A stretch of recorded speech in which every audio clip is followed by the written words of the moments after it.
Even if you say that, I already ended the lease for this apartment. Huh? What do you mean? Mom said we should end the lease, so we went to do it together while you were on your business trip. No way, I can't stay with these crazy people anymore. My mother-in-law, Kate, seemed to think that by ending the apartment lease, I would have no choice but to give in. Now you have no choice but to live with us, she said, but I was determined not to. I don't want to. What are you talking about? You're his wife, so you have to. Then I'll divorce him. My name is Sarah, and I'm 30 years old. I work in an office. My husband, Travis, and I got married a year ago. We both work for companies that are business partners. We started working together on projects, became close, and eventually started dating. A year later, we got married. We were happy after getting married. Travis is a funny, positive guy, and we laughed a lot every day. I thought I had married a wonderful person and was very happy, but I didn't know Travis had this side to him. 6 months after our wedding, we spent New Year's at my in-laws' house for the first time. Before that, I didn't interact much with my in-laws, just visited them a few times. That New Year's visit showed me what they were really like. Everyone was there, my parents-in-law and my 2 sisters-in-law. It felt like I was finally part of their family gathering. Travis has 2 sisters, Ashley, who is single, and Anne, who is married with a young son named Tom, and brought Tom, but her husband went to visit his parents. I didn't have any bad feelings about my in-laws before that day. I thought they were friendly and easy to talk to, just like Travis. I was hoping we'd have a normal, pleasant time together, but it didn't go as I expected. Oh, Sarah, can you help me for a minute? Yes, I quickly answered when Kate, my mother-in-law, called me into the kitchen, but as soon as I went in, Kate's smile disappeared, and she gave me a cold look. You're so slow. You should have just helped out without waiting for me to ask. I'm sorry, I said, feeling nervous, thinking I had upset her. From that moment on, I tried my best to help and make Kate trust me again, but she kept saying hurtful things. Stop acting like a spoiled child just because Travis is nice to you, huh? After marriage, you should focus on building a family. Why are you still working at the company? Well, Travis actually let me keep working. That's because you complained until he let you. You're a terrible wife. You sit around in the living room and don't help at all. I can't believe you only do what you want and annoy Travis. Her harsh words really hurt. Then my sister-in-law Ashley came into the kitchen. I felt a little hope because Ashley and I had always gotten along, but to my surprise, she joined in with the criticism too. Wow, Sarah's cooking is awful. What? It's nothing like Mom's food. Does Travis really eat this? It looks like leftovers. I was shocked. I didn't expect Ashley to say something so mean. Kate and Ashley, who had always been polite, were suddenly treating me terribly. The New Year's gathering, which I thought would be fun, turned into a nightmare. Even during the meal, I didn't feel comfortable. Kate and Ashley talked about things only my in-laws understood, leaving me out. Travis, not noticing anything, didn't see what was wrong. When someone needed a drink, Kate would order me around, bring the drinks, hurry. No one said anything about it. It was like they saw me as their servant. When the gathering finally ended, Travis was so drunk he said, "I'm going to stay here." I refused, shoved him into the car, and drove us home. The next day, I tried to talk to Travis about what happened. Hey, Kate and Ashley were really rude to me. What? That's not true. We all had a good time. You're the only one who thinks that. They said a lot of awful things to me in the kitchen. Really? I don't think they would do that. Are you saying I'm lying? Well, I have a headache. Can we talk later? Huh? Come on. As soon as he realized it would take some effort, he ignored me and locked himself in his room. Every time I tried to bring it up again, he avoided the conversation. Then, one day, Travis suddenly said, "We're going to have a gathering at my sister's house next time." I was surprised when Travis suddenly said this, especially since I hadn't been able to talk about what happened at my in-laws' house. Why? It's Tom's birthday. We all need to celebrate together. You have no choice but to come. No way. Travis forced me to go to the birthday party without asking if I wanted to. On top of that, I had to pick out a present for Tom. Travis refused to do it because he was too busy with work. I was busy with work too. I spent my break at work doing research to find the perfect gift for Tom. I wanted him to be happy with it, so I put in a lot of effort to choose something special. A month later, it was Aunt's son Tom's birthday. We each gave him a present. Wow, this is what I wanted. Tom seemed to love the gift I picked out. I was relieved and happy to see him so excited. And said, "Thanks, Travis, you're so busy with work, but you picked out such a great gift for Tom." I thought Travis would explain that I had picked the gift, but instead, he said something I didn't expect. "Oh, don't worry, it's only natural to research a present for Tom. I'm glad he liked it. I picked it out just for him." I couldn't believe it. Travis was taking the credit for the gift I chose. I looked at him in shock, but before I could say anything, Kate spoke up. "Hey, Sarah, what are you doing? Hurry up with the cake." "What cake? What are you talking about?" I asked, confused. Then Kate said something surprising. "The birthday cake. I told you to get it for today." "What? I never heard anything about a birthday cake." "Huh? What kind of wife are you? Don't tell me you didn't prepare it." "Well, I didn't hear anything about a cake." "You mean you didn't get the cake?" No." My in-laws all looked at me with disappointment. "My goodness, you're truly useless. It's my grandchild's birthday."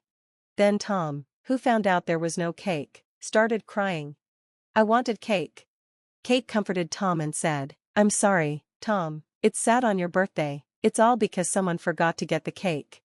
Kate blamed me and added, "You're awful, Sarah, don't you like Tom? How could you be so mean to him?" Why was I being blamed for this?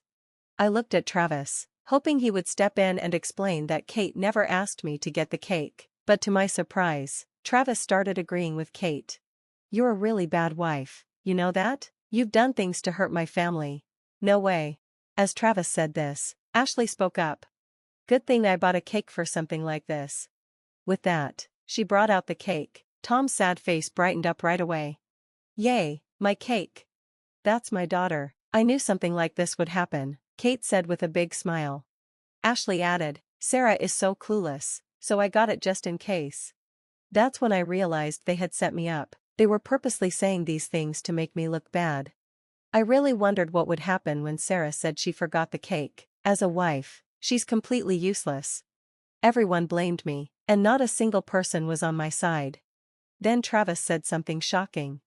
"You made Tom cry too, so as punishment, you should go home today." Huh? Don't think the one who did nothing and caused so much trouble should get a free meal and cake. When Travis said that, Kate, Anne, and Ashley all joined in and made me leave. So, I had no choice but to go. Anne's house was far from ours, so I took a cab to the bus station and then a 30-minute bus ride home. I really shouldn't have gone if it was going to be like this. I was the one who picked out Tom's gift while I was working. I wished I could go back and change things. That night, Travis didn't come home. He stayed at his parents' house. The next day, Travis came back. I tried to ask him what happened, but he said he wanted to talk. "You know, I heard you were harassing Kate and Ashley." "Huh? What? What are you talking about? You can't get away with this. And about the birthday cake, you must have forgotten on purpose. Do you hate my family that much? You're a terrible wife." I couldn't believe what he was saying, and I couldn't believe he was taking Kate's side. "Wait a minute, you don't believe me at all? And if you're going to say that, you've done terrible things too. You acted like you picked out the gift for Tom when it was me. It was a gift from both of us, so I didn't care when I was talking to Anne about it." I couldn't believe Travis. It was clear he just wanted to look good in front of his family and put all the blame on me. I couldn't feel any love for him after this. If things stayed like this, I'd seriously consider getting a divorce. While I was thinking about everything, something happened that made me decide to take action. I had been on a business trip for 3 days and didn't know anything terrible had happened during that time. When I returned home, I was shocked to see that Travis's things were packed into cardboard boxes. Confused, I quickly called Travis, but he immediately hung up, saying, "I'm on my way, I'll be home soon." I was frustrated, not knowing what was going on. When Travis finally came home, I noticed Kate, Anne, and Ashley were there too. "Travis, what's going on? Why are all your things packed, and why are Kate, Anne, and Ashley here?" I asked. Travis, smiling, answered, "We're moving out." "Move where?" "To my mom's, of course." "What? Wait a minute, why are you making this decision by yourself?" I yelled. Then Kate spoke up. "You don't have the right to decide about this house. Stop being childish and just do what Travis decides," she said. But this wasn't about me being childish. I'm not going to give in this time. Travis and I are married, so we need to talk and decide this together, I said firmly. Kate looked stunned. Even if you say so, I've already ended the lease on this apartment, she replied. What do you mean?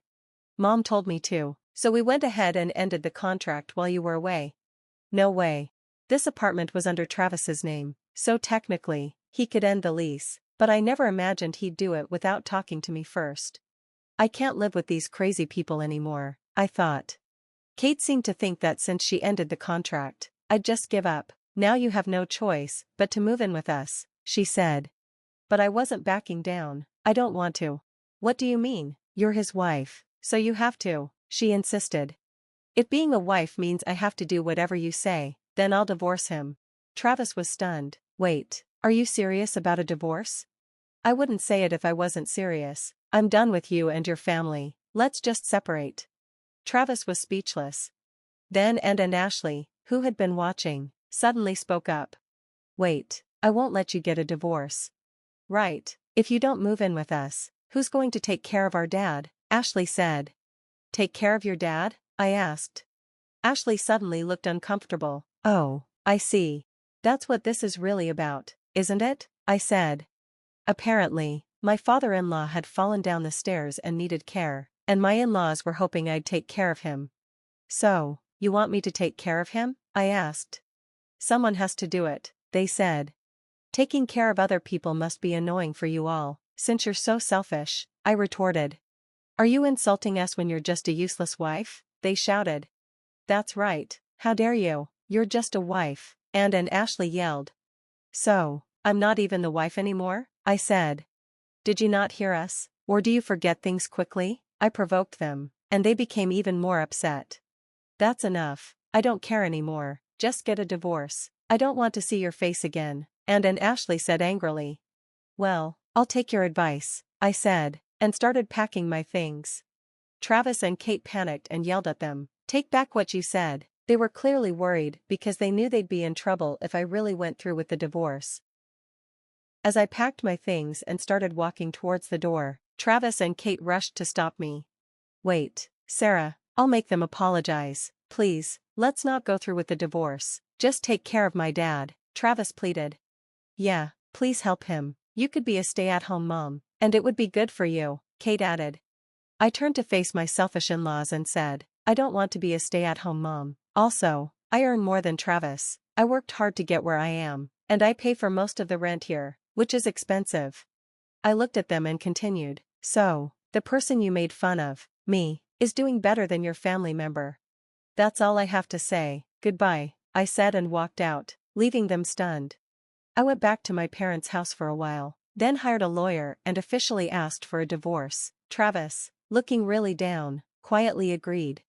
As for Anne and Ashley, Kate asked them to help care for their father, but they both refused and ran away, and even had to pay a large amount of alimony after her affair was discovered by her husband. Ashley, who had been living at home with her mother, started living on her own but couldn't manage to get up on time for work. She ended up getting fired because she was always late.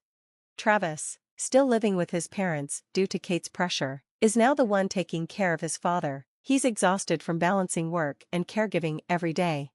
Meanwhile, Kate and Travis are constantly fighting, stressed out, and their neighbors complain so much that the police have had to check on them. Most of the neighbors stopped interacting with them, and they became known as the crazy ones. It feels good to see them facing the consequences of everything they did to me. As for me, I've settled into a nice apartment near my office and am living comfortably on my own. I'm thinking of picking up a new hobby since I don't want to be in any relationship for now. The in-laws who pushed everything onto me and made me look bad are now in chaos, and it's satisfying to see them struggle. I wish Sarah a happy life from now on, and I hope she finds a new hobby soon. Thank you for watching till the end. Please subscribe to our channel. See you in the next video.